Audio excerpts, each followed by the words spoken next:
ಶುಭೋದಯ ಗುರುಜಿ. ಶುಭೋದಯ ಶುಭ. ಮಿತ್ರರೇ, ಇಂದು ಒಳ್ಳೆಯ ಧ್ಯಾನವನ್ನು ಅಭ್ಯಾಸ ಮಾಡಿದ್ದೀರಿ. ಇವತ್ತು ಹುಣ್ಣಿಮೆ ಧ್ಯಾನ, ಅತಿ ಪವಿತ್ರವಾದಂಥ ದಿನ. ನಾವು ಹುಣ್ಣಿಮೆ ಧ್ಯಾನವನ್ನ ಮಾಡಿದ್ದೀರಿ. ಇವತ್ತಿನ ದಿನ ನಾವು ಆತ್ಮಾವಲೋಕನದಲ್ಲಿ, ಆತ್ಮಜ್ಞಾನದಲ್ಲಿ ನಮ್ಮ ಪೂಜ್ಯ ಗುರುಗಳಾದಂಥ ರಾಮಕೃಷ್ಣ ಪರಮಹಂಸ ಅವರ ಸಹಧರ್ಮಚಾರಿಣಿ ಶಾರದಾದೇವಿಯು ತಮ್ಮ ಭಕ್ತರಿಗೆ ಯಾವ ರೀತಿಯಾದ ಸಂದೇಶಗಳನ್ನು, ದೋಷಪೂರಿತ ಶೋಧನೆಗಳನ್ನು ಸರಿಪಡಿಸಿಕೊಳ್ಳಲು ಹಲವಾರು ವಿಧದಲ್ಲಿ ಅವರಿಗೆ ಬೋಧನೆಗಳನ್ನು ನೀಡುತ್ತಾರೆ. ಅಂತ ಒಂದು ಸಂದರ್ಭದ ಕೆಲವೊಂದು ವಿಷಯಗಳನ್ನ, ನಮ್ಮ ದೋಷಗಳನ್ನ ನಿವಾರಣೆ ಮಾಡಿಕೊಳ್ಳುವ ಬಗ್ಗೆ ಒಂದೆರಡು ಮಾತುಗಳನ್ನ ಇಲ್ಲಿ ತಮ್ಮಲ್ಲಿ ಪ್ರಸ್ತುತಪಡಿಸ್ತಾ ಇದ್ದೀನಿ. ಶಾರದಾದೇವಿಯರು ತುಂಬಾ ಭಕ್ತರು, ರಾಮಕೃಷ್ಣ ಪರಮಹಂಸರ ಅಡಿಯಲ್ಲಿ ನಡೆಯುವಂತ ಅದ್ಭುತವಾದಂತ ಮಾತೆ. ಎಲ್ಲರನ್ನೂ ಭಕ್ತರನ್ನು ತಮ್ಮ ಮಕ್ಕಳಂತೆ ಕಾಣುತ್ತಿದ್ದರು. ಅವರಲ್ಲಿ ಹೆಚ್ಚು ವಿದ್ಯಾವಂತರು, ಬುದ್ಧಿವಂತರು ಬಂದು ಸಲಹೆಗಳನ್ನು ಕೇಳ್ತಾ ಇರುವಂತ ಸಂದರ್ಭದಲ್ಲಿ ರಾಮಕೃಷ್ಣ ಪರಮಹಂಸರ ಅತಿ ಮುಖ್ಯ ಶಿಷ್ಯರಲ್ಲಿ ವಕೀಲ ವೃತ್ತಿಯನ್ನು ಮಾಡುತ್ತಿರುವಂತ ಒಬ್ಬ ಶಿಷ್ಯ ರಾದಂತ ಪ್ರಸಾದ್ ಬಾಬು ಅಂತ ಇದ್ರು, ಪ್ರಭಾಸ್ ಬಾಬು ಅಂತ. ಅವರು ಒಂದು ದಿವಸ ಆಶ್ರಮಕ್ಕೆ ಬರ್ತಾರೆ. ಕಲ್ಕತ್ತಾದಲ್ಲಿ ಮಹಾಮಾತೆಯನ್ನು ಭೇಟಿ ಮಾಡಲು ಬಂದರು. ಅವರು ವಕೀಲರಾಗಿದ್ದರು. ಅವರಿಗೆ ಆಶ್ರಮದಲ್ಲಿ ಮಹಾಮಾತೆಯ ಅನುಗ್ರಹ ಪಡೆಯಬೇಕೆಂಬ ಒಂದು ಆಲೋಚನೆಯಲ್ಲಿ ಅಲ್ಲಿ ಬರುವಂತ ಭಕ್ತರ ಬಗ್ಗೆ ಸ್ವಲ್ಪ ಅಸಮಾಧಾನವನ್ನು ವ್ಯಕ್ತಪಡಿಸ್ತಾರೆ. ಯಾವ ರೀತಿ ಅಂದ್ರೆ, ಇಲ್ಲಿ ಬರುವವರು ಕೇವಲ ನಾಟಕೀಯವಾಗಿ ನಡೆದುಕೊಳ್ಳುತ್ತಾರೆ. ಅವರು ಪ್ರಾಮಾಣಿಕರಲ್ಲ, ಸ್ವಾರ್ಥಿಗಳು, ಬೂಟಾಟಿಕೆಯ ಭಕ್ತಿಯನ್ನು ಪ್ರದರ್ಶನ ಮಾಡುತ್ತಾರೆ, ಇತ್ಯಾದಿ ವಿಷಯಗಳನ್ನ ಮಹಾಮಾತೆಯಲ್ಲಿ ಪ್ರಸ್ತಾಪ ಮಾಡ್ತಾರೆ. ಪ್ರಸಾದ್ ಬಾಬು ಮಾತುಗಳನ್ನು ಕೇಳಿ ಶಾರದಾದೇವಿಗೆ ಅವರ ಮೇಲೆ ಸಹಾನುಭೂತಿ ವ್ಯಕ್ತವಾಗ್ತದೆ. ಇದನ್ನ ನಿಧಾನವಾಗಿ ಗ್ರಹಿಸಿದ ಮಹಾಮಾತೆ, ಸಹಭಕ್ತರಲ್ಲಿ ನಾವು ಯಾವತ್ತೂ ದ್ವೇಷವನ್ನ ಅಥವಾ ಅವರ ದೋಷಗಳನ್ನ ನಾವು ನೋಡಕ್ಕೆ ಹೋಗ್ಬಾರ್ದು. ಅವರಿಗೆ ಪ್ರಭಾಸ್ ಬಾಬು ಅವರಿಗೆ ಉಪದೇಶ ಮಾಡ್ತಾರೆ. ಅವರು, ನಮಗೆ ಶಾಂತಿ ಬೇಕಾಗಿದ್ದರೆ ಇತರರಲ್ಲಿ ತಪ್ಪುಗಳನ್ನು ಹುಡುಕುವುದು ಬೇಡ. ನಾವು ಇಲ್ಲಿಗೆ ಬರೋದು ಶಾಂತಿಗಾಗಿ. ಆ ಶಾಂತಿ ನಮಗ್ ಬೇಕಾದ್ರೆ ಇತರರಲ್ಲಿ ತಪ್ಪುಗಳನ್ನು ಹುಡುಕುವುದು ಬೇಡ. ಅದರ ಬದಲಿಗೆ ನಿನ್ನ ಸ್ವಂತ ತಪ್ಪುಗಳನ್ನು ಅರಿಯಲು ಕಲಿ. ಇಡೀ ಜಗತ್ತು ನಿನ್ನದಾಗಿಸಿಕೊಳ್ಳಲು ಕಲಿ. ಇಲ್ಲಿ ಯಾರೂ ಅಪರಿಚಿತರಲ್ಲ, ಇಡೀ ಜಗತ್ತು ನಿನ್ನದೇ ಎಂದರು. ಅಂದ್ರೆ ಅವ್ರು ಹೇಳುವಂತ ರೀತಿ, ನಾವು ಇತರರಲ್ಲಿ ತಪ್ಪು ಹುಡುಕುವ ಬದಲು ನಮ್ಮಲ್ಲಿರುವಂತ ತಪ್ಪುಗಳನ್ನ ನಾವು ಹುಡುಕಿ ನಾವೆಲ್ಲರೂ ಒಂದೇ ಎನ್ನುವ ಭಾವವನ್ನು ನಾವು ಗ್ರಹಿಸಬೇಕು. ಇತರರ ತಪ್ಪುಗಳನ್ನು ಕಂಡುಹಿಡಿಯುವ ವರ್ತನೆಯನ್ನು ಅವರು ಸ್ವತಃ ದುಃಖಿತರಾಗುತ್ತಾರೆ ಎನ್ನುವ ಮನಸ್ಥಿತಿಯನ್ನು ಅವರಿಗೆ ವಿವರವಾಗಿ ತಿಳಿಸಿದರು. ಇದರಿಂದ ಅವರು ಶಾಂತಿಯಿಂದ ಅವರ ಮಾತುಗಳನ್ನು ಆಲಿಸಿ ತನ್ನ ತಪ್ಪಿನ ಅರಿವಾಗಿ ಅವರಲ್ಲಿ ಕ್ಷಮೆ ಕೇಳಿದರು. ಇದೇ ರೀತಿ ಅವರು ದೃಷ್ಟಿಕೋನವನ್ನು ಒಳ್ಳೆಯ ರೀತಿ ಬೆಳೆಸಿಕೊಳ್ಳುವಂತೆ ಮತ್ತು ಎಲ್ಲಾ ಪ್ರಜೆಗಳನ್ನು ದೇವರ ಮಕ್ಕಳು, ದೇವರು ಸೃಷ್ಟಿಸಿದ ಈ ಮಕ್ಕಳಲ್ಲಿ ನಾವು ತಪ್ಪನ್ನು ಹುಡುಕುವುದು ಒಳ್ಳೆಯದಲ್ಲ. ಅದರ ಬದಲು ಪ್ರತಿಯೊಬ್ಬರಲ್ಲಿಯೂ ಒಳ್ಳೆಯ ಮತ್ತು ಕೆಲವು ಕೆಟ್ಟ ಗುಣಗಳು ಇದ್ದೇ ಇರುತ್ತದೆ. ಆದರೆ ಒಳ್ಳೆಯದಕ್ಕೆ ಮಾತ್ರ ನಾವು ಗಮನ ಕೊಟ್ಟು ಅದನ್ನು ಮಾತ್ರ ನಾವು ಗ್ರಹಿಸಿದಾಗ ನಾವು ಒಳ್ಳೆಯ ರೀತಿಯ ನಡವಳಿಕೆಗಳನ್ನು ಅಳವಡಿಸಿಕೊಳ್ಳಲು ಸಾಧ್ಯವಾಗುತ್ತದೆ. ಅದೇ ರೀತಿ ನಾವು ಕೆಟ್ಟದ್ದನ್ನು ಬೇರೆಯವರ ಬಗ್ಗೆ ಯೋಚನೆ ಮಾಡಿದಾಗ ನಾವು ಕೆಟ್ಟ ದಾರಿಯನ್ನು ಇಡಬೇಕಾಗುತ್ತದೆ. ಆದ್ದರಿಂದ ನಾವು ಯಾರ ಬಗ್ಗೆ ಆಗಲಿ, ಸೋದರರಾಗಬಹುದು, ನಮ್ಮ ಪರಿಸರದಲ್ಲಿರಬಹುದು, ನಮ್ಮ ಸಹಚಾರಿಗಳಾಗಿರಬಹುದು, ಎಲ್ಲರಲ್ಲಿಯೂ ಒಳ್ಳೆಯ ಭಾವನೆಯನ್ನು ಹುಡುಕಲು ಪ್ರಯತ್ನಿಸಬೇಕೇ ಹೊರತು ಕೆಟ್ಟದ್ದನ್ನು ನಾವು ಅವರಲ್ಲಿ ಹುಡುಕಲು ಹೋಗಬಾರದು. ಅವರ ಬಗ್ಗೆ ನಾವು ವ್ಯತಿರೇಕವಾಗಿ ಮಾತಾಡಬಾರದು ಎಂಬುವ ಮಾತುಗಳನ್ನ ಶಾರದಾದೇವಿಯರು ಪ್ರಸಾದ್ ಬಾಬು ಅವರಿಗೆ ವಿವರಿಸ್ತಾರೆ. ಇದರಿಂದ ಪ್ರಭಾವಿತರಾದ ಆ ವಕೀಲರು ಅವರಿಗೆ ತನ್ನ ತಪ್ಪಿನ ಅರಿವಾಗಿ ಸಾಷ್ಟಾಂಗ ನಮಸ್ಕಾರ ಮಾಡುತ್ತಾ, ಇನ್ನು ಮುಂದೆ ನಾನು ಈ ರೀತಿ ನಡೆದುಕೊಳ್ಳುವುದಿಲ್ಲ, ನನ್ನ ಒಂದು ನಡವಳಿಕೆಗೆ ನನಗೆ ನಾಚಿಕೆ ಆಗುತ್ತದೆ, ದಯವಿಟ್ಟು ಕ್ಷಮಿಸಿ ಎನ್ನುವ ರೀತಿ ಅವರು ಅವರಿಗೆ ಸಾಷ್ಟಾಂಗ ನಮಸ್ಕಾರ ಮಾಡಿ ಅವರಿಂದ ಆಶೀರ್ವಚನ ಪಡೆದುಕೊಂಡು ತಮ್ಮ ದೃಷ್ಟಿಯನ್ನ ಅಲ್ಲಿ ಅಂದಿನಿಂದ ಬದಲಾಯಿಸಿಕೊಳ್ಳುತ್ತಾರೆ. ಆ ಒಬ್ಬ ಮಹಾನ್ ವ್ಯಕ್ತಿ ವಕೀಲರಾದವರು ಅಂದಿನಿಂದ ಒಳ್ಳೆಯ ರೀತಿಯ ಒಳ್ಳೆಯ ಜನಗಳ ಒಳ್ಳೆಯ ನಡತೆಯನ್ನು ತನ್ನಲ್ಲಿ ಅಳವಡಿಸಿಕೊಂಡು ಅದನ್ನು ಮುಂದುವರಿಸಿಕೊಂಡು ಹೋಗಿ ಪ್ರಸಾದ್ ಬಾಬು ಅವರು ಮುಂದೆ ಮಾತೆಯ ಅತಿ ಸನ್ನಿಹಿತವಾದ ಶಿಷ್ಯರಾಗುತ್ತಾರೆ. ಇದೇ ರೀತಿ ಇನ್ನೊಬ್ಬ ಭಕ್ತರು ಆಂತರಿಕ ಶಾಂತಿಯನ್ನು ಕಂಡುಕೊಳ್ಳಲು ಮಾರ್ಗದರ್ಶನವನ್ನು ಕೋರಿ ಶಾರದಾದೇವಿಯವರ ಸಂಪರ್ಕಕ್ಕೆ ಬರುತ್ತಾರೆ. ಅಂದ್ರೆ ಅವರು ತಮ್ಮ ಶಾಂತಿ ಮನಸ್ಸಿನ ಶಾಂತಿಯನ್ನು ಕಂಡುಕೊಳ್ಳಲು ಆ ಮಹಾತೆಯ ಬಳಿಗೆ ಬಂದು ಅವರಲ್ಲಿ ತಮ್ಮಲ್ಲಿರುವಂತಹ ಒಂದು ಭಾವನೆಯನ್ನು ವ್ಯಕ್ತಪಡಿಸ್ತಾರೆ. ಅವರು ಅನೇಕರಿಂದ ತೊಂದರೆಗೀಡಾಗುತ್ತಾರೆ. ಅಲ್ಲಿ ನಡೆಯುವಂತ ಘರ್ಷಣೆಗಳಿಂದ ಅವಮಾನಿತರಾಗುತ್ತಾರೆ.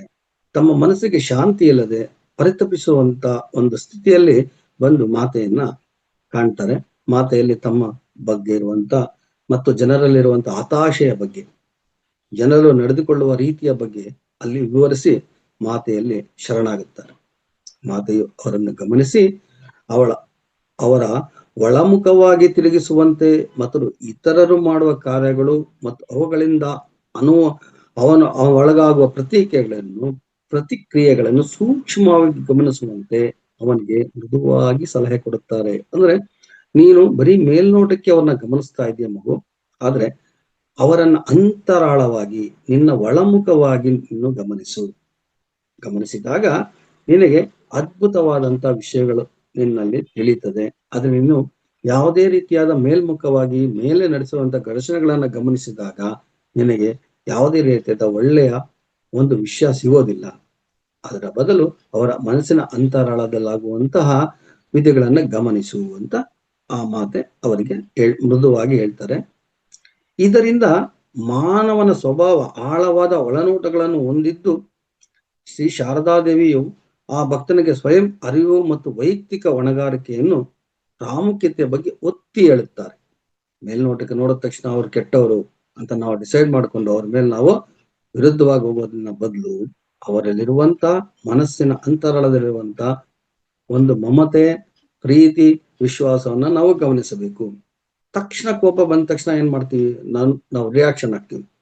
ಅವ್ರೇನೋ ಅಂದ್ಬಿಟ್ಟು ತಕ್ಷಣ ನಾವು ಅವ್ರ ಮೇಲೆ ಹೊಡೆಯಕ್ ಹೋಗ್ತೀರಿ, ಇಲ್ಲ ಬೈಯಕ್ ಹೋಗ್ತೀರಿ, ಏನೋ ಮಾಡಕ್ ಹೋಗ್ತೀರಿ. ಅದನ್ನ ಬದಲು ಸ್ವಲ್ಪ ಆಲೋಚಿಸಿ ನಿಧಾನವಾಗಿ ಅವರ ಮನಸ್ಸಿನ ಸ್ಥಿತಿಯನ್ನು, ಅವರು ಆ ಪರಿಸರದಲ್ಲಿ ಆಗುವಂತ ಆ ತೊಳಲಾಟಗಳನ್ನ ನಾವು ಗಮನಿಸಿದಾಗ ಅವರಲ್ಲಿರುವಂತಹ ಒಳ್ಳೆಯ ಗುಣ ನಮಗೆ ತಿಳಿಯುತ್ತದೆ. ಆದ್ದರಿಂದ ಆತ್ಮ ಪರೀಕ್ಷೆಯನ್ನ ಮನೋಭಾವವನ್ನು ಬೆಳೆಸಿಕೊಳ್ಳಬೇಕೇ ಹೊರತು ತಕ್ಷಣ ನಾವು ಉತ್ತೇಜಿತರಾಗಬಾರದು. ಪರರ ದೋಷಗಳತ್ತ ಗಮನವನ್ನು ಹರಿಸುವ ಬದಲು ತನ್ನ ಸ್ವಂತ ಗಮನವನ್ನು ಮರು ನಿರ್ದೇಶಿಸುವ ಮೂಲಕ ಅವರು ತನಗೆ ತಾನೇ ಮಾಡಿಕೊಳ್ಳುವ ಸ್ವಯಂ ತಿದ್ದುಪಡಿ. ಇಲ್ಲ ಅರ್ಥ ಮಾಡ್ಕೊಳ್ಳಿ ಮಿತ್ರರೇ, ನಮ್ಮನ್ನು ನಾವು ಮೊದಲು ಅರಿತುಕೊಂಡು ನಮ್ಮ ತಪ್ಪುಗಳನ್ನು ನಾವು ತಿದ್ದುಕೊಳ್ಳುವುದರಿಂದ ನಮ್ಮನ್ನೇ ನಾವು ತಿದ್ದುಕೊಳ್ಳುವುದರಿಂದ ನಾವು ಸಂಪೂರ್ಣವಾಗಿ ಒಳ್ಳೆಯ ದಾರಿಗೆ ಬರ್ತೀವಿ. ಈ ಪರಿವರ್ತನೆಯ ಶಕ್ತಿಯನ್ನು ನಾವು ಆಂತರಿಕ ಶಾಂತಿಯ ಮಾರ್ಗ ಎಂದು ಕರೆಯುತ್ತೇವೆ ಎಂದು ಆ ಭಕ್ತನಿಗೆ ಸಂಪೂರ್ಣವಾಗಿ ವಿವರಣೆ ಕೊಡ್ತಾರೆ ಮಾತೆ. ಇದರಿಂದ ಆತನು ತನ್ನ ತಪ್ಪಿನ ಅರಿವಾಗಿ ತಾಯಿಯ ಮಾರ್ಗದರ್ಶಿಸಿದಂತೆ ಮೊದಲು ತನ್ನನ್ನು ತಾನು ಅರಿತುಕೊಂಡು ಆನಂತರ ಇತರರನ್ನು ವಿಮರ್ಶಿಸಬೇಕೆಂದು ಮನಸ್ಸಿನಲ್ಲಿ ತಿಳಿದುಕೊಂಡು ಆ ಕರುಣಾಮಯಿಗೆ ಶರಣಾಗಿ ಮುಂದೆ ಹೋಗ್ತಾರೆ. ಇದೇ ರೀತಿ ಈ ಬೋಧನೆಯಿಂದ ಶ್ರೀ ಶಾರದಾದೇವಿಯರು ಕರುಣಾಮಯ್ಯ ವಿಧಾನವನ್ನು ಪ್ರತಿಬಿಂಬಿಸುತ್ತದೆ. ಅಂದ್ರೆ ಈ ಬೋಧನೆಯನ್ನ ನಾವು ಕೇಳಿದಾಗ ಆ ಮಾತೆ ಎಷ್ಟು ಕರುಣಾಮಯಿ, ಯಾವುದೇ ರೀತಿಯಾದ ವ್ಯಕ್ತಿಗಳಿಗೆ ಆಧ್ಯಾತ್ಮಿಕ ಪ್ರಮಾಣದಲ್ಲಿ ಮಾರ್ಗದರ್ಶನ ನೀಡುತ್ತಾರೆ ಎನ್ನುವುದು ನಮಗೆ ಅರ್ಥವಾಗ್ತದೆ. ಅದರಲ್ಲದೆ ಆಂತರಿಕ ಸಾಮರಸ್ಯದ ಅನ್ವೇಷಣೆಯಲ್ಲಿಯೂ ಆತ್ಮಾವಲೋಕನ, ನಮ್ರತೆ ಮತ್ತು ತಿಳುವಳಿಕೆಗಳ ತತ್ವವನ್ನು ಒತ್ತಿ ಹೇಳುತ್ತದೆ. ಮಿತ್ರರೇ, ಇಲ್ಲಿ ನಾವು ಗಮನಿಸಬೇಕು, ನಮ್ಮ ಆತ್ಮಾವಲೋಕನ ಮಾಡ್ಕೊಳ್ಬೇಕಾದ್ರೆ ನಾವು ಒಳ್ಳೆಯ ಪರಿಪೂರ್ಣತೆಯಿಂದ ಆಲೋಚಿಸಬೇಕು. ಕೇವಲ ಆತ್ರವಾಗಿ ಏನನ್ನ ಡಿಸೈಡ್ ಮಾಡಕ್ ಹೋದ್ರೆ ಯಾವತ್ತು ನಮ್ಗೆ ಅದು ಒಳ್ಳೇದಾಗಲ್ಲ. ಇದರಿಂದ ಇಂಥ ಒಂದು ವಿಷಯನ ಮಾತೆ ತಮ್ಮ ಶಿಷ್ಯರಿಗೆ ಅತಿ ವಿನಯಪೂರ್ವಕವಾಗಿ ಮೃದುವಾಗಿ ತಿಳಿಸಿ ಅರ್ಥ ಆಗುವ ರೀತಿ ಅವರಿಗೆ ತಿಳಿಸ್ತಾರೆ. ಇದರಿಂದ ಅಲ್ಲಿ ಬರುವ ಭಕ್ತರು ಹೆಚ್ಚು ಮಾತೆಯನ್ನ ಇಷ್ಟಪಡುವಂತೆ ಆಗ್ತದೆ. ಮಹಾಮಾತೆಯವರು ಈ ಬೋಧನೆಯ ಆಂತರಿಕ ಸಾಮರಸ್ಯದ ಅನ್ವೇಷಣೆಯಲ್ಲಿ ಆತ್ಮಾವಲೋಕನ ಅಂದ್ರೆ ಇಲ್ಲಿ ಆಂತರಿಕ ಸಾಮರಸ್ಯದ ಅನ್ವೇಷಣೆಯಲ್ಲಿ ಆತ್ಮಾವಲೋಕನ, ನಮ್ರತೆ ಮತ್ತು ಇತರರನ್ನು ಮತ್ತು ತನ್ನನ್ನು ಅರ್ಥ ಮಾಡಿಕೊಳ್ಳುವುದಕ್ಕೆ ಒತ್ತು ನೀಡುತ್ತಾರೆ. ಅಲ್ಲಿ ಸಮಯ ನಾವು ತಗೋಬೇಕು. ಏಕಾಏಕಿ ತಕ್ಷಣ ನಾವೇನೋ ಡಿಸೈಡ್ ಮಾಡಿದ್ರೆ ಯಾವುದು ಬರೋದಿಲ್ಲ. ಅದಕ್ಕೆ ಇಲ್ಲಿ ನಾವು ಆತ್ಮಾವಲೋಕನೆ ಮಾಡೋದು, ನಮ್ರತೆ ಮತ್ತು ಇತರರನ್ನು ತನ್ನಂತೆ ಅರ್ಥ ಮಾಡಿಕೊಳ್ಳುವುದಕ್ಕೆ ನಾವು ಒತ್ತು ನೀಡಬೇಕು ಹಾಗೂ ಸಮಯ ನೀಡಬೇಕು. ವ್ಯಕ್ತಿಗಳಿಗೆ ಆಧ್ಯಾತ್ಮಿಕ ಪ್ರಮಾಣದಲ್ಲಿ ಮಾರ್ಗದರ್ಶನದ ನೀಡಲು ಮಾತೆಯವರು ಅನುಸರಿಸುವ ದಯಾಮಯ ನೀತಿ ಇದು. ಈ ದಯಾಮಯ ನೀತಿಯನ್ನ ನಾವು ಅಳವಡಿಸಿಕೊಂಡರೆ ನಾವು ನಿಜವಾಗಲೂ ನಮ್ಮ ಜೀವನದಲ್ಲಿ ಆದರ್ಶಪ್ರಾಯವಾಗಿ ಬೆಳೆಯೋದ್ರಲ್ಲಿ ಯಾವುದೇ ರೀತಿಯಾದ ಸಮಸ್ಯೆಗಳಿಲ್ಲ. ಇಂತಹ ಒಂದು ತಪ್ಪುಗಳನ್ನ ಅರಿಯೋದಕ್ಕೆ ನಮ್ಮಲ್ಲಿ ನಾವು ಅವಲೋಕನ ಮಾಡ್ಕೋಬೇಕು. ಇತರರಲ್ಲಿ ತಪ್ಪುಗಳನ್ನು ಹುಡುಕುವ ಬದಲು ನಮ್ಮ ಸ್ವಂತ ತಪ್ಪುಗಳನ್ನು ನೋಡಲು ಕಲಿಯುವುದು, ಸ್ವಯಂ ಅರಿವು, ಪರಾನುಭೂತಿ ಮತ್ತು ವೈಯಕ್ತಿಕ ಬೆಳವಣಿಗೆಗೆ ಪೂರ್ವಭಾವಿ ವಿಧಾನವನ್ನು ಬೆಳೆಸಿಕೊಳ್ಳುವುದನ್ನು ಒಳಗೊಂಡಿರುತ್ತದೆ. ಇದು ನಮ್ಮ ಆತ್ಮಾವಲೋಕನ ಅಥವಾ ಅವಲೋಕನ ಅಂತ ಹೇಳ್ತೀವಿ. ಇದನ್ನ ನಾವು ಮಾಡ್ಕೋಬೇಕಾದ್ರೆ ನಾವು ಸ್ವಯಂ ಆಗಿ ನಮ್ಮನ್ನು ನಾವು ನೋಡ್ಕೊಳ್ಬೇಕು. ನಾವು ಯಾವ ರೀತಿ ಬೆಳಿಬೇಕು ಅನ್ನೋದನ್ನ ನಾವು ಗಮನದಲ್ಲಿಟ್ಟುಕೊಂಡು ಮುಂದುವರಿಬೇಕಾದ್ರೆ ಇದರಲ್ಲಿ ಮಹಾಮಾತೆ ಕೆಲವೊಂದು ರೀತಿಯಾದ ವಿಧಾನಗಳನ್ನ ಅನುಸರಿಸ್ತಾ ಇದ್ರಂತೆ. ಆ ವಿಧಾನಗಳಲ್ಲಿ ಕೆಲವೊಂದನ್ನ ನಾನು ಇಲ್ಲಿ ತಮಗೆ ವಿವರಿಸ್ತೀನಿ. ಮೊದಲನೆಯದಾಗಿ ಗಮನ ಮತ್ತು ಅವಲೋಕನ. ಇವರು ಅನುಸರಿಸುತ್ತಿದ್ದ ರೀತಿಗಳಲ್ಲಿ ಮೊದಲನೆಯದು ಗಮನ ಮತ್ತು ಅವಲೋಕನ.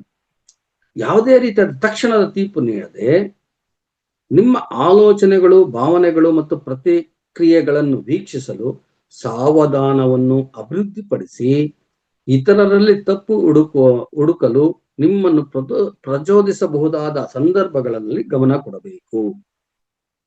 ಅರ್ಥ ಮಾಡ್ಕೊಳ್ಳಿ. ಅವರು ಗಮನ ಮತ್ತು ಅವಲೋಕನ ಮಾಡಬೇಕಾದ್ರೆ ಇತರರಲ್ಲಿ ತಪ್ಪು ಹುಡುಕುವ ಬುದ್ಧಿ ನಮ್ಮಲ್ಲಿ ಇರ್ತದೆ. ಇದನ್ನ ನಾವು ಮೊದಲು ಕಂಟ್ರೋಲ್ ತಗೋಬೇಕು.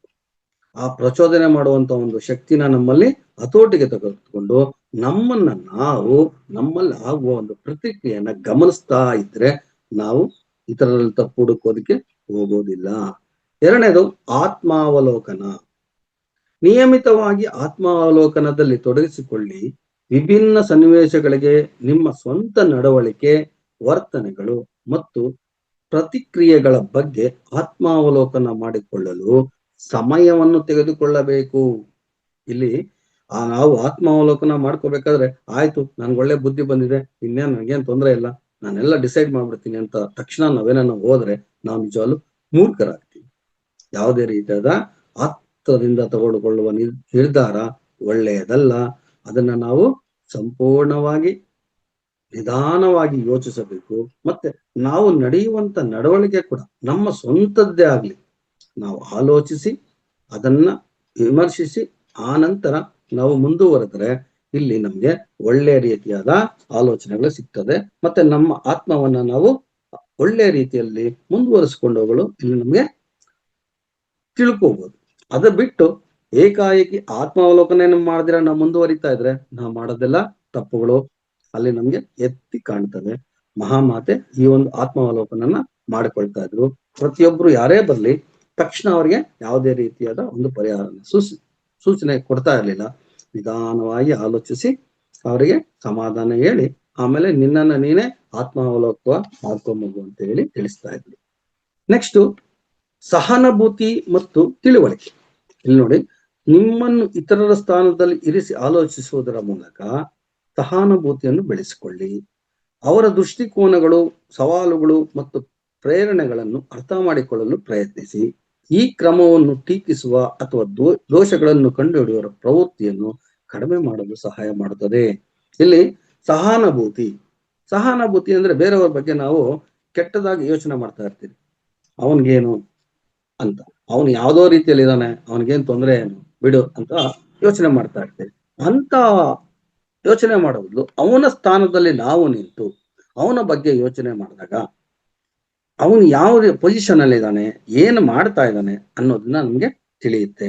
ಆಗ ಅವನ ಬಗ್ಗೆ ನಮ್ಗೆ ಒಳ್ಳೆಯ ಅಭಿಪ್ರಾಯ ಮೂಡುತ್ತೆ. ಬರೀ ಅವನ್ನ ಟೀಕಿಸೋದಕ್ಕೆ ನಾವು ಹೋಗೋದಿಲ್ಲ, ಅವನ ಮೇಲೆ ಆರೋಪ ಹೊರಿಸೋದಕ್ಕೆ ಹೋಗೋದಿಲ್ಲ.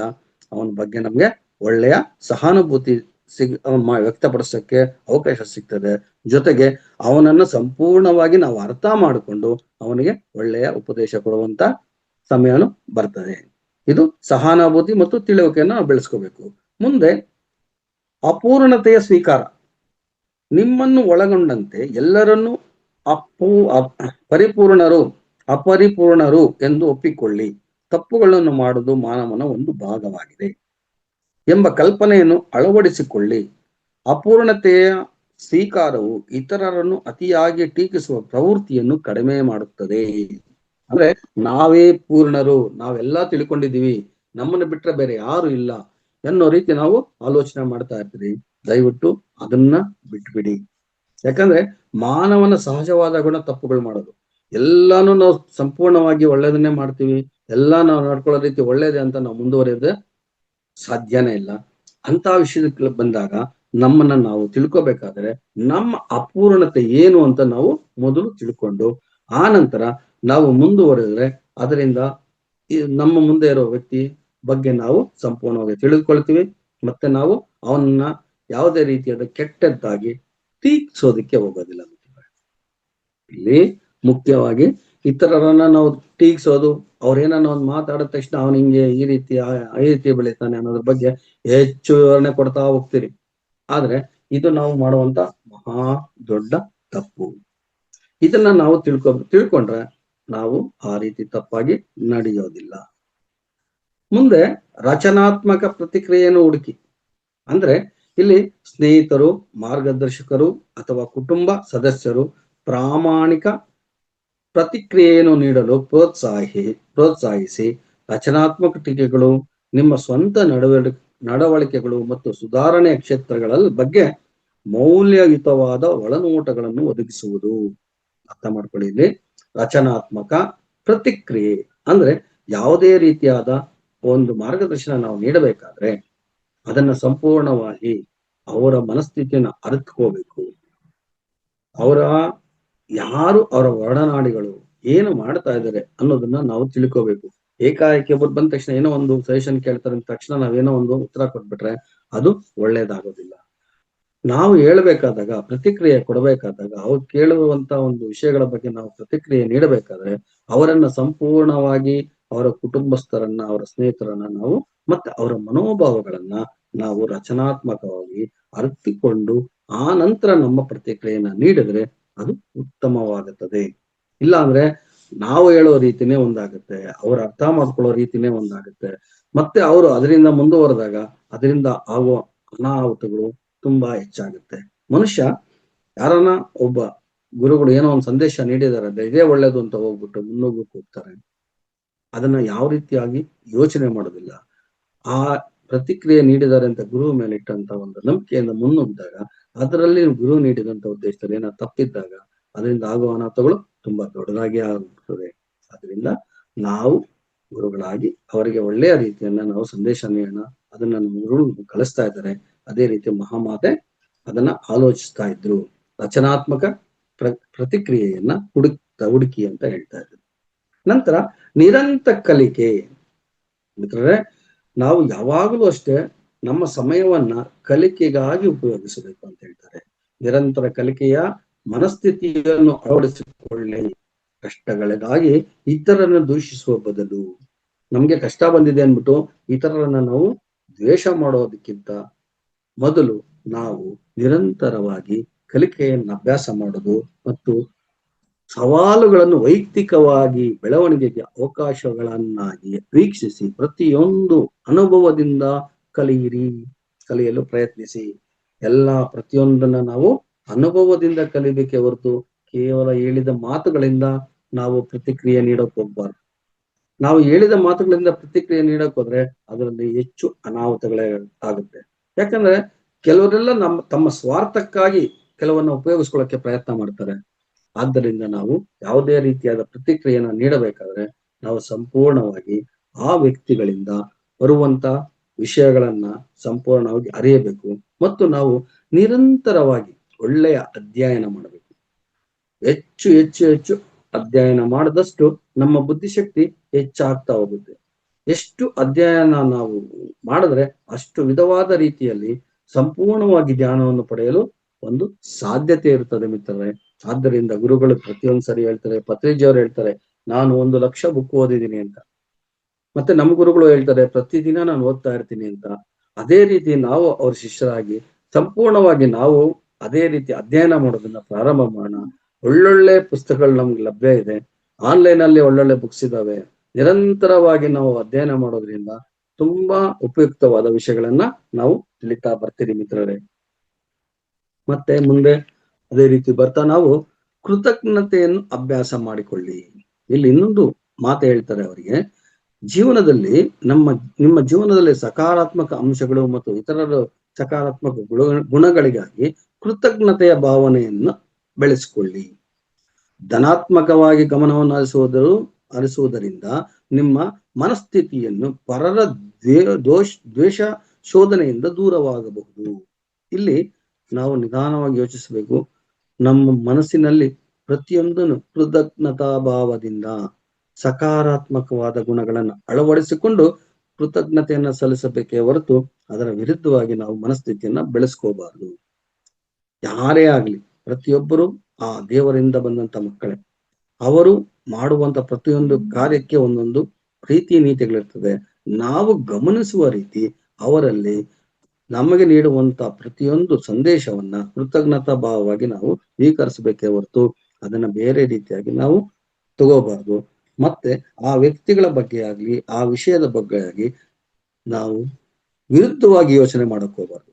ಇಲ್ಲಿ ದೋಷ ನಾವು ಕಂಡುಹಿಡಿಯೋಕೆ ಹೋಗ್ಬಾರ್ದು. ಈ ದೋಷನ ಶೋಧನೆ ಮಾಡಿ ಒಳ್ಳೆಯ ರೀತಿ ನಾವು ಗಮನಿಸ್ಕೊಂಡ್ರೆ ಇದರಿಂದ ನಮ್ಗೆ ಒಳ್ಳೆಯ ದಾರಿ ಸಿಗುತ್ತೆ, ಒಳ್ಳೆಯ ರೀತಿಯಾಗಿ ನಾವು ಮುಂದುವರಿಬಹುದು. ಇದನ್ನ ನಾವು ಅರ್ಥ ಮಾಡಿಕೊಂಡು ನಿಧಾನವಾಗಿ ನಮ್ಮ ಕೃತಜ್ಞತಾ ಭಾವದಿಂದ ಪ್ರತಿಯೊಬ್ಬರನ್ನು ನಾವು ತಿಳಿದುಕೊಳ್ಳಲು ಪ್ರಯತ್ನಿಸಬೇಕು. ಮತ್ತು ನಾವು ನೀಡುವಂತ ಒಂದು ಸಂದೇಶಗಳು ಅವರಿಗೆ ವೈಯಕ್ತಿಕವಾಗಿ ಆತ್ಮಾವಲೋಕನ ಮಾಡಿಕೊಡುತ್ತಾ ಧ್ಯಾನದ ಕಡೆಗೆ ಬರುವಂತೆ ಸಹಕಾರಿಯಾಗಬೇಕು. ಮತ್ತೆ ಇನ್ನೊಂದು ಅಂಶ, ಪರಿಣಾಮಕಾರಿ ಸಂವಹನವನ್ನು ಅಭಿವೃದ್ಧಿಪಡಿಸುವ ಬಗ್ಗೆ. ಕಳವಳಗಳು ವ್ಯಕ್ತಪಡಿಸಲು ಅಥವಾ ಸಂಘರ್ಷಣಗಳನ್ನು ದೂರವಾಗುವ ಬದಲು ನೇರವಾಗಿ ಪರಿಹರಿಸಲು, ಸಂವಹನ ಕೌಶಲ್ಯಗಳನ್ನು ಸುಧಾರಿಸಿಕೊಳ್ಳಲು, ಸ್ಪಷ್ಟ ಸಂವಹನವನ್ನು ತಿಳುವಳಿಕೆ ಮತ್ತು ಸಹಕಾರಿಯನ್ನು ಉತ್ತೇಜಿಸುತ್ತದೆ. ಇಲ್ಲಿ ಪರಿಣಾಮಕಾರಿಯಾಗಿ ಅಂತ ಹೇಳ್ತಾರೆ. ಯಾವುದೇ ರೀತಿಯಾದ ಘರ್ಷಣೆಗಳನ್ನ ನಾವು ನೇರವಾಗಿ ದೂರುವ ಬದಲು ಏಕಾಏಕಿ ನೀನು ಇಂಥ ಮನುಷ್ಯ ಇಂಥ ವ್ಯಕ್ತಿ ಅಂತ ನಾವು ಅವರ ಮುಖದ ಮೇಲೆ ಹೇಳೋದು ಒಳ್ಳೇದಲ್ಲ. ಅದನ್ನ ನಿಧಾನವಾಗಿ ಆ ಸಮಯನ ಬಿಟ್ಟು ಸ್ವಲ್ಪ ಸಮಾಧಾನ ಮಾಡಿಕೊಂಡು ಏನೋ ಹೇಳ್ತಾರೆ. ಕೋಪ ಬಂದಾಗ ಏನ್ ಮಾಡ್ಬೇಕು ಅಂದ್ರೆ, ನಮ್ಮ ಹಿರಿಯರು ಹೇಳ್ತಾ ಇದ್ರು, ಮೊದಲು ನಮ್ಮ ಜಂಜವಾರನ ಹಿಡ್ಕೊಂಡು ಗಾಯತ್ರಿ ಮಂತ್ರನ ಒಂದು 10 ಸಾರಿ ಜಪ ಮಾಡಿ. ಈಗ ಜಂಜವಾರ ಹಾಕೊಂಡು ಗಾಯತ್ರಿ ಮಂತ್ರ ಜಪ ಮಾಡುವುದು. ಬೇರೆಯವ್ರು ಏನ್ ಮಾಡ್ತಾರೆ, ಅದಕ್ಕೆ ಏನ್ ಮಾಡ್ತಾರೆ ಅಂದ್ರೆ ಅಂತ ಸಮಯದಲ್ಲಿ ನಾವು 1 2 3 4 ಅಂತ ಒಂದು 10 ಸಾರಿ ಎಣಿಸಿ. ಆವಾಗ ನಿಮಗೆ ಬರೋ ಕೋಪ ನಿಧಾನವಾಗಿ ಕಮ್ಮಿ ಆಗುತ್ತೆ, ಇತರರ ಮೇಲೆ ದ್ವೇಷ ಕಮ್ಮಿ ಆಗುತ್ತೆ. ಆ ಒಂದು ಕ್ಷಣ ನಾವು ಕಣ್ಣು ಮುಚ್ಚಿದ್ರೆ, ನಿಧಾನವಾಗಿ ಮಾಡಿದ್ರೆ, ಕೋಪನ ನಮ್ಮ ಕಂಟ್ರೋಲ್ ತಗೊಂಡ್ರೆ ನಾವು ಸಂಪೂರ್ಣವಾಗಿ ಒಳ್ಳೆ ವ್ಯಕ್ತಿ. ತಕ್ಷಣ ಮತ್ತೆ ಇನ್ನೊಂದ್ಸರಿ ಆ ಕೋಪ ಬರೋದಿಲ್ಲ. ಪರಿಣಾಮಕಾರಿಯಾಗಿ ನಮ್ಗೆ ಅದು ಎದುರಿಸ್ಬೇಕು ಅನ್ನೋ ಒಂದು ಮನಸ್ಥಿತಿ ಬರೋದಿಲ್ಲ. ಮತ್ತೆ ಆ ಮನುಷ್ಯನ ನಾವು ಒಳ್ಳೆ ರೀತಿಯಾಗಿ ನೋಡೋದಕ್ಕೆ ಗಮನಿಸ್ತೀವಿ. ಮತ್ತೆ ಆತನಲ್ಲಿರುವಂತ ಕೌಶಲ್ಯ, ಒಳ್ಳೆಯ ಬುದ್ಧಿಯನ್ನ ನಾವು ಗ್ರಹಿಸೋಕ್ಕೂ ನಮ್ಗೆ ಸಮಯ ಸಿಗ್ತದೆ. ಇದು ತುಂಬಾ ಒಳ್ಳೆಯದು. ಮತ್ತೆ ಕ್ಷಮೆ, ಇನ್ನೊಂದು ಮುಖ್ಯವಾದ ಕ್ಷಮೆ. ಇತರರು ಮತ್ತು ನಿಮ್ಮ ಕಡೆಗೆ ಕ್ಷಮೆಯನ್ನು ಅಭ್ಯಾಸ ಮಾಡಿ ದ್ವೇಷ ಮತ್ತು ಸ್ವಯಂ ದೋಷಣೆಯನ್ನು ಹಿಡಿದಿಟ್ಟುಕೊಳ್ಳುವುದು ವೈಯಕ್ತಿಕ ಬೆಳವಣಿಗೆಗೆ ಅಡ್ಡಿಯಾಗಬಹುದು. ಕ್ಷಮೆಯು ಭಾವನಾತ್ಮಕ ಚಿಕಿತ್ಸೆ ಮತ್ತು ಮುಂದೆ ಸಾಗಲು ಅವಕಾಶವನ್ನು ನೀಡುತ್ತದೆ. ಯಾವಲೇ ಹೇಳಿದೆ ನಾನು, ಕೋಪ ಬಂದಾಗ ನಿಮ್ಮನ್ನ ಕಂಟ್ರೋಲ್ ಮಾಡ್ಕೊಳ್ಳಿ ಅಂತ. ಅದೇ ರೀತಿ ಯಾರೇ ತಪ್ಪು ಮಾಡ್ಲಿ ಅವನ್ನ ಕ್ಷಮಿಸೋಣ. ಗಾಂಧೀಜಿಯವ್ರು ಹೇಳ್ತಾ ಇದ್ರು, ಒಂದು ಕೆನ್ನೆ ಕೊಡ್ರೆ ಇನ್ನೊಂದು ಕೆನ್ನೆ ತೋರಿಸಿ ಅಂತ. ಆ ರೀತಿ ಈಗಿನ ಪರಿಸ್ಥಿತಿಯಲ್ಲಿ ಅದನ್ನ ಮಾಡೋದಕ್ಕಾಗದೇ ಇದ್ರು ಅಟ್ಲೀಸ್ಟ್ ಆ ಸಮಯದಲ್ಲಿ ನಮ್ಮನ್ನ ನಾವು ನಿಗ್ರಹಿಸ್ಕೋಬೇಕು. ನಮ್ಮ ಕೋಪನ ನಾವು ನಿಗ್ರಹಿಸ್ಕೊಂಡು ಅವನು ಮಾಡಿದ ತಪ್ಪನ್ನ ನಾವು ಕ್ಷಮಾ ಬುದ್ಧಿಯಿಂದ ಕ್ಷಮಿಸಿದರೆ ನಿಜವಾಗ್ಲು ಆ ವ್ಯಕ್ತಿ ಮುಂದೆ ಒಳ್ಳೆಯವನಾಗ್ತಾನೆ. ನಾನು ಇಂಥ ತಪ್ಪು ಮಾಡಿದ್ರು ನನ್ನನ್ನ ಆತ ಏನು ಅನ್ಲಿಲ್ಲ, ಇಂಥ ಮನುಷ್ಯನಿಗೆ ನಾವು ಈ ರೀತಿ ಕೆಟ್ಟದಾಗಿ ನಾವು ಭಾವಿಸಿದ್ರ ಅನ್ನೋ ರೀತಿ ಅದನ್ನ ಭಾವಿಸ್ತಾನೆ, ಅವನು ಒಳ್ಳೆ ದಾರಿಗೆ ಬರೋದಕ್ಕೆ ಒಂದು ಮಾರ್ಗ ಆಗುತ್ತೆ. ಆದ್ದರಿಂದ ಆದಷ್ಟು ಇತರರನ್ನ ಅಂದ್ರೆ ನಮ್ಮ ಪರಿಸರದಲ್ಲಿರುವಂತಹ ವ್ಯಕ್ತಿಗಳನ್ನ, ನಮ್ಮ ಸಹಪಾಠಿಗಳನ್ನ, ನಮ್ಮ ಸಂಬಂಧಿಕರನ್ನ ಆದಷ್ಟು ನಾವು ಕ್ಷಮಾಬುದ್ಧಿಯಿಂದ ನೋಡಿದ್ರೆ ತುಂಬಾ ಒಳ್ಳೇದು ಮಿತ್ರರೇ. ಇದು ಮಹಾಮಾತೆ ಅಳವಡಿಸ್ಕೊಳ್ತಾ ಇರುವಂತ ರೀತಿಯಲ್ಲಿ ಒಂದೊಂದೇ ವಿವರಣೆ ಕೊಡ್ತಾ ಇದ್ದೀನಿ. ಇದು ನಮಗೆ ಒಂದು ರೀತಿ ನಮ್ಮನ್ನ ನಾವೇ ಚಿಕಿತ್ಸೆ ಮಾಡ್ಕೊಂಡಾಗೆ, ಅಂದ್ರೆ ಶುಶ್ರೂಷೆ ಮಾಡಿಕೊಂಡು ನಾವು ಆಧ್ಯಾತ್ಮಿಕದ ಕಡೆ ಮುಂದುವರಿಯಲು ನಮ್ಗೆ ಒಂದು ಮಾರ್ಗ ಆಗುತ್ತೆ ಅಂತ ಉನ್ನತವಾದ ಒಂದು ಕ್ರಿಯೆ ಕ್ಷಮೆ. ಪ್ರತಿಯೊಬ್ಬರಲ್ಲಿ ನಮ್ಗೆ ಕ್ಷಮೆನ ಇದ್ರೆ ನಾವು ಹೆಚ್ಚು ಉನ್ನತ ಸ್ಥಾನಕ್ಕೆ ಹೋಗೋಕೆ ಅವಕಾಶ ಆಗುತ್ತೆ ಮಿತ್ರರೇ. ಮುಂದುವರೆದಂತೆ ವೈಯಕ್ತಿಕ ಗುರಿಗಳನ್ನು ಹೊಂದಿಸಿ.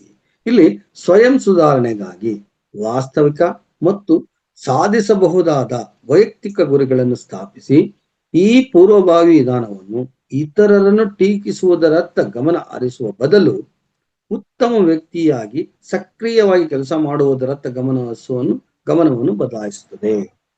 ಇಲ್ಲಿ ನಾವು ವೈಯಕ್ತಿಕವಾಗಿ ಯಾವುದೇ ವಿಷಯನ ಮಾತಾಡಬೇಕಾದ್ರೆ ಒಬ್ಬರನ್ನ ಟೀಕಿಸೋದ್ರಿಂದ ನಾವು ಮೇಲಕ್ಕೆ ಬರ್ತೀರಿ. ಈಗ ನಾವು ಎಲ್ಲೋ ಒಂದು ಜಾಗಕ್ಕೆ ಹೋಗ್ತೀರಿ, ಅಲ್ಲಿ ನಮ್ಗೆ ಹೆಚ್ಚು ಮರ್ಯಾದೆ ಸಿಗ್ಬೇಕು ಅಂದ್ರೆ ಅಲ್ಲಿ ಯಾರನ್ನ ಒಬ್ರು ಆಪ್ತರು ಇರ್ತಾರೆ, ಅವ್ರ ಬಗ್ಗೆ ನಾವು ಅವರ ವಿರುದ್ಧವಾಗಿ ಅಲ್ಲಿನ ವ್ಯಕ್ತಿಗಳಿಗೆ ವ್ಯಕ್ತಪಡಿಸಿ ನಾವು ಒಳ್ಳೆಯವರಾಗೋದಕ್ಕೆ ಪ್ರಯತ್ನ ಮಾಡೋದನ್ನ ನಾವು ಮೊದಲು ಬಿಡಬೇಕು. ಇನ್ನೊಬ್ಬರನ್ನ ಹೀಯಾಳಿಸಿ ಇನ್ನೊಬ್ಬರನ್ನ ದ್ವೇಷಿಸಿ ಅಲ್ಲಿ ನಾವು ಅವರ ಮೇಲೆ ದ್ವೇಷ ಬರುವಂಗೆ ಆ ವ್ಯಕ್ತಿಗಳಿಗೆ ಮಾಡಿ ಅಲ್ಲಿ ಸ್ಥಾನ ಗಿಟ್ಟಿಸಿಕೊಳ್ಳುವ ಬದಲು ನಾವು ಒಳ್ಳೆಯ ರೀತಿ ಅವರಲ್ಲಿ ಎಲ್ಲರೂ ಒಳ್ಳೆಯವರೇ ಅನ್ನೋ ಭಾವನೆಯನ್ನ ಮೂಡಿಸಿ ಎಲ್ಲರನ್ನೂ ಅಲ್ಲಿ ಸೇರಿಸಿ ಎಲ್ಲರೊಂದಿಗೆ ಒಟ್ಟಾಗಿ ನಾವು ಬೆರೆತು ಒಳ್ಳೆಯ ಮನೋಭಾವವನ್ನು ವ್ಯಕ್ತಪಡಿಸಿದರೆ ಅದು ಭದ್ರ ಬುನಾದಿ ಆಗುತ್ತದೆ. ಅಕಸ್ಮಾತ್ ಏನನ್ನ ನಾವು ಟೀಕಿಸಿದೀವಿ, ಈ ತರ ಮಾಡಿದ್ದಾರೆ, ಈ ತರ ಕೆಟ್ಟ ವ್ಯಕ್ತಿ ಅಂತ ಬಿಂಬಿಸೋಕ್ ಹೋಗಿ ಅಲ್ಲಿ ನಾವೇ ಕೆಟ್ಟವರಾಗೋಗ್ಬಿಡ್ತೀರಿ, ಅವರು ಒಳ್ಳೆಯವರಾಗ್ತಾರೆ. ಇದು ನಮ್ಮ ನಿಜವಾದ ದುರ್ಗುಣ. ಇದರಿಂದ ನಾವು ಪಾತಾಳಕ್ಕೆ ಹೋಗ್ಬಿಡ್ತೀವಿ, ಅಲ್ಲಿ ಒಳ್ಳೆಯ ರೀತಿಯಾದ ನಮ್ಗೆ ಸ್ಥಾನ ಸಿಗೋದಿಲ್ಲ. ಇದನ್ನ ಗಮನ ಹರಿಸಿ ಮತ್ತೆ ನಾವು ಬಿಂಬಿಸಕ್ಕೆ ಕೆಟ್ಟದಾಗಿ ಹೋಗುವಂತ ವ್ಯಕ್ತಿ ಅಲ್ಲಿ ಒಳ್ಳೆಯವರಾಗ್ತಾರೆ. ಆದ್ರೆ ನಮ್ಮ ಮನಸ್ಸಿನ ಸ್ಥಿತಿ ಕೆಟ್ಟ ಸ್ಥಿತಿ ನಮ್ಮನ್ನ ಪಾತಾಳಕ್ಕೆ ತಳ್ಳಿಬಿಡ್ತದೆ. ಆದ್ದರಿಂದ ನಾವು ಯಾವ ವ್ಯಕ್ತಿನೇ ಆಗ್ಲಿ ನಾವು ಉತ್ತಮವಾಗಿ ನೋಡ್ಬೇಕೆ ಹೊರತು ಅವರನ್ನ ಕೆಟ್ಟದಾಗಿ ಬಿಂಬಿಸೋಕೆ ಎಲ್ಲೂ ಹೋಗ್ಬಾರ್ದು. ಪ್ರತಿಯೊಬ್ಬರಲ್ಲೂ ನಾವು ಆ ಪರಮಾತ್ಮನನ್ನ ನಮ್ಮನ್ನ ನಾವೇ ಕಾಣಬೇಕು. ಆವಾಗ ನಾವು ಒಳ್ಳೆ ದಾರಿಯಲ್ಲಿ ಪಡೆದುಕೊಳ್ಳೋದಕ್ಕೆ ಸಾಧ್ಯ ಆಗುತ್ತೆ. ಮುಂದೆ ನಾವು ಸಹಾನುಭೂತಿಯನ್ನು ಬೆಳೆಸಿಕೊಳ್ಳಿ ಅಂತ ಹೇಳ್ತಾರೆ. ಸಹಾನುಭೂತಿಯನ್ನು ನಿಮ್ಮ ಮತ್ತು ಇತರರ ಬಗ್ಗೆ ಸಹಾನುಭೂತಿಯನ್ನು ಮನೋಭಾವವನ್ನು ಬೆಳೆಸಿಕೊಳ್ಳಿ. ಪ್ರತಿಯೊಬ್ಬರು ತಮ್ಮದೇ ಆದ ಪ್ರಮಾಣದಲ್ಲಿದ್ದಾರೆ, ತಮ್ಮದೇ ಆದ ಸವಾಲುಗಳನ್ನು ಎದುರಿಸುತ್ತಿದ್ದಾರೆ ಎಂದು ಅರ್ಥ ಮಾಡಿಕೊಳ್ಳಿ.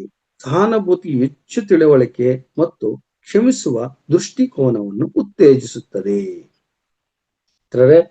ನಾವು ಪ್ರತಿಯೊಬ್ಬರಲ್ಲಿ ದ್ವೇಷ ರೋಷನ ನೋಡೋದನ್ನ ಬಿಟ್ಟು ಎಲ್ಲರಲ್ಲೂ ಆ ಪರಮಾತ್ಮನ ನೆಲೆಸಿದ್ದಾನೆ, ಅವನನ್ನು ನಾವು ಗಮನಿಸುವ ರೀತಿ ಇತರರನ್ನು ನಾವು ಅದೇ ರೀತಿ ನೋಡಿದರೆ ನಮ್ಗೆ ನಿಜವಾಗ್ಲೂ ಒಳ್ಳೆಯ ಬೆಳವಣಿಗೆ ಆಗುತ್ತದೆ. ಪ್ರತಿಯೊಬ್ಬರಲ್ಲೂ ಆತ್ಮ ಇದೆ, ಆತ್ಮನೇ ಪರಮಾತ್ಮ. ಅವರನ್ನು ಗೌರವಿಸಿದರೆ ನಾವು ನಮ್ಮ ಪರಮಾತ್ಮನನ್ನ ಗೌರವಿಸಿದಂಗಾಗುತ್ತೆ. ಅದರ ಬದಲು ಅವರ ವಿರುದ್ಧವಾಗಿ ಬೆಳೆಯೋದು, ಅವರ ವಿರುದ್ಧವಾಗಿ ಮಾತೆತ್ತೋದು, ಅದನ್ನು ದ್ವೇಷ ಮಾಡೋದು, ಇದರಿಂದ ನಮ್ಗೆ ಯಾವುದೇ ರೀತಿಯಾದ ಒಳಿತಾಗೋದಿಲ್ಲ. ಆದ್ದರಿಂದ ಪ್ರತಿಯೊಬ್ಬರಲ್ಲೂ ನಾವು ಪರಮಾತ್ಮನನ್ನ ಕಾಳಿ ಅವರಲ್ಲಿ ನಾವು ಸ್ನೇಹನ ಬೆಳೆಸ್ಕೋಬೇಕು. ನಾವು ಸಹಾನುಭೂತಿಯಿಂದ ಅವರಲ್ಲಿ ವರ್ತಿಸಬೇಕು. ವಿನಯವಾಗಿ ಅವರಲ್ಲಿ ನಮ್ಮ ವಿನಯತೆಯನ್ನು ತೋರಿಸಿಕೊಂಡು ಅವರೊಂದಿಗೆ ನಮ್ಮ ಸ್ನೇಹ ವಿಶ್ವಾಸ ಪೂರ್ವವಾಗಿರುವುದನ್ನು ಅಂತ ನೋಡಿಕೊಳ್ಳಬೇಕು. ಇದರಿಂದ ನಮಗೆ ಒಳ್ಳೆಯ ದಾರಿ ಸಿಗುತ್ತೆ ಮತ್ತು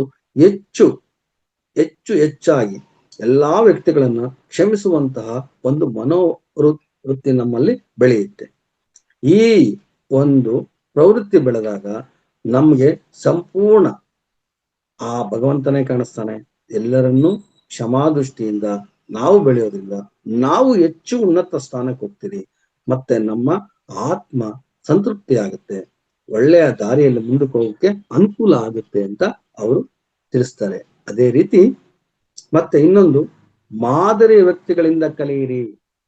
ಇಲ್ಲಿ ಪ್ರತಿಯೊಂದು ಸಾರಿನೂ ನಾವು ಹೇಳ್ತಾ ಇರ್ತೀವಿ, ನೀವು ಅಭಿವೃದ್ಧಿಪಡಿಸಿಕೊಳ್ಳಲು ಬಯಸುವ ಗುಣಗಳನ್ನು ಸಕಾರಗೊಳಿಸುವ ಮಾದರಿ ವ್ಯಕ್ತಿಗಳನ್ನು ಗುರುತಿಸಿ ಅವರ ನಡವಳಿಕೆಗಳು, ವರ್ತನೆಗಳು ಮತ್ತು ಅವರ ಸವಾಲುಗಳನ್ನು ಹೇಗೆ ಎದುರಿಸುತ್ತಿದ್ದಾರೆ ಎಂಬುದನ್ನು ಅಧ್ಯಯನ ಮಾಡಿ ವೈಯಕ್ತಿಕ ಬೆಳವಣಿಗೆಗೆ ಅವರು ಉದಾಹರಣೆಯನ್ನು ಸ್ಫೂರ್ತಿಯಾಗಿ ತಿಳಿಯಿರಿ. ಇಲ್ಲಿ ನಾವು ಸ್ವಾಧ್ಯಾಯ ಮಾಡಬೇಕು ಅಂತ ಗುರುಗಳು ನಮ್ಗೆ ಹೇಳ್ತಾನೆ ಇರ್ತಾರೆ.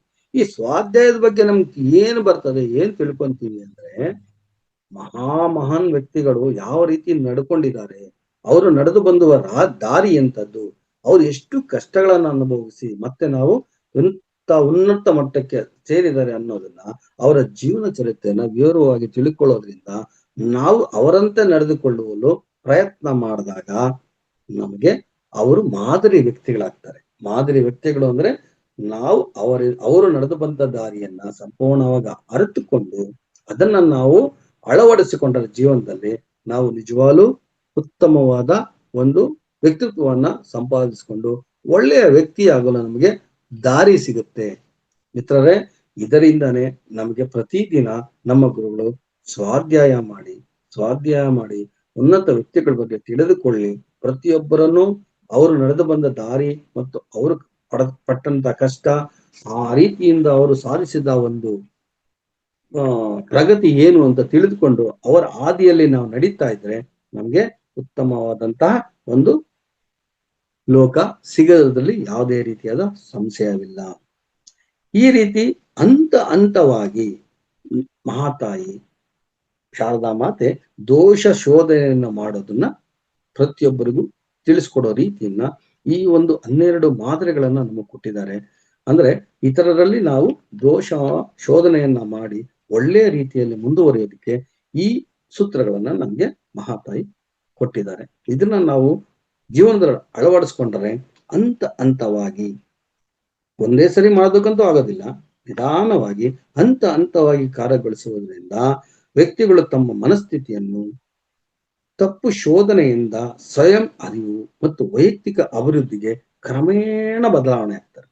ಅಂದ್ರೆ ಇಷ್ಟು ಒಂದು ವಿವರಣೆ ನಾನು ಕೊಟ್ಟಿದ್ದೀನಲ್ಲ, ಈ 12 ಮಾದರಿಗಳನ್ನ ನಾವು ವೈಯಕ್ತಿಕವಾಗಿ ಅಳವಡಿಸ್ಕೊಂಡಾಗ ನಾವು ಉನ್ನತ ಮಟ್ಟಕ್ಕೆ ಹೋಗೋದ್ರಲ್ಲಿ ಯಾವುದೇ ರೀತಿಯಾದ ಸಂಶಯ ಇಲ್ಲ. ಇದರಲ್ಲಿ ಇದು ಮಾತೆ ನೀಡಿರುವಂತ ಒಂದು ಅಪರೂಪವಾದ ಒಂದು ವಿವರಣೆ. ಇದನ್ನ ತಮ್ಮಲ್ಲಿ ವ್ಯಕ್ತಪಡಿಸ್ತಾ ಇನ್ನೊಂದು ಹೇಳ್ತೀನಿ, ಉಪ್ಪನ್ನು ಉಣ್ಣವರು ಎಸಗುವವರು ಸಹಜ. ಒಪ್ಪುಗಳನ್ನು ಸ್ವೀಕರಿಸಿ ತಪ್ಪುಗಳನ್ನು ಮರೆಯುವುದೇ ಒಪ್ಪು ಬದುಕಿಗೆ ದಾರಿ ದೀಪ. ಎಷ್ಟು ಸಿಂಪಲ್ ಆಗಿ ಹೇಳಿದ್ದಾರೆ ಒಬ್ಬ ತಜ್ಞರು. ಉಪ್ಪನ್ನು ಉಣ್ಣುವವರು ಎಸಗುವುದು ಸಹಜ. ಅಂದ್ರೆ ನಾವು ಉಪ್ಪನ್ನ ತಿನ್ನೋದು, ತಪ್ಪು ಮಾಡೋದು ಸಹಜ. ಅಂದ್ರೆ ಮನುಷ್ಯನ ಒಂದು ವ್ಯಕ್ತಿಗತವಾದ ವಿವರಣೆ. ಉಪ್ಪು ಅನ್ನೋದು ಅದಲ್ಲ, ಪ್ರತಿಯೊಬ್ಬ ಮನುಷ್ಯನು ತಪ್ಪು ಮಾಡ್ತಾನೆ. ಆ ತಪ್ಪು ಮಾಡೋದನ್ನ ನಾವು ಒಪ್ಪುಗಳನ್ನು ಸ್ವೀಕರಿಸಿ ಅದನ್ನ ತಿಳ್ಕೊಂಡು ಆ ತಪ್ಪುಗಳನ್ನು ಮರೆಯುವುದು ಒಪ್ಪು ಬದುಕಿಗೆ ದಾರಿ ದೀಪ. ಆ ತಪ್ಪುಗಳನ್ನ ಮತ್ತೆ ಮಾಡಬಾರದು. ಮಾಡೋ ರೀತಿಯಾಗಿ ನಮ್ಮನ್ನ ನಾವು ತಿದ್ದುಕೊಂಡು ಉತ್ತಮವಾದ ದಾರಿಯ ಕಡೆಗೆ ಹೋದಾಗ ನಮ್ಮ ಬದುಕು ಸಾರ್ಥಕತೆ ಆಗತ್ತೆ ಅಂತಾನು ಕೂಡ ಹೇಳ್ತಾರೆ. ಇಂತಹ ಮಹಾಮಾತೆಯ ಒಂದು ವಿವರಣೆಯನ್ನ ಇವತ್ತು ನಾನು ತಮ್ಮಲ್ಲಿ ವ್ಯಕ್ತಪಡಿಸೋದಕ್ಕೆ ಅವಕಾಶ ಮಾಡಿಕೊಟ್ಟಂತಹ ಮೇಡಮ್, ಇನ್ನ ಸಮಯ ಇದೆ ಗುರುಜಿ? ಪ್ರಶ್ನೋತ್ತರ.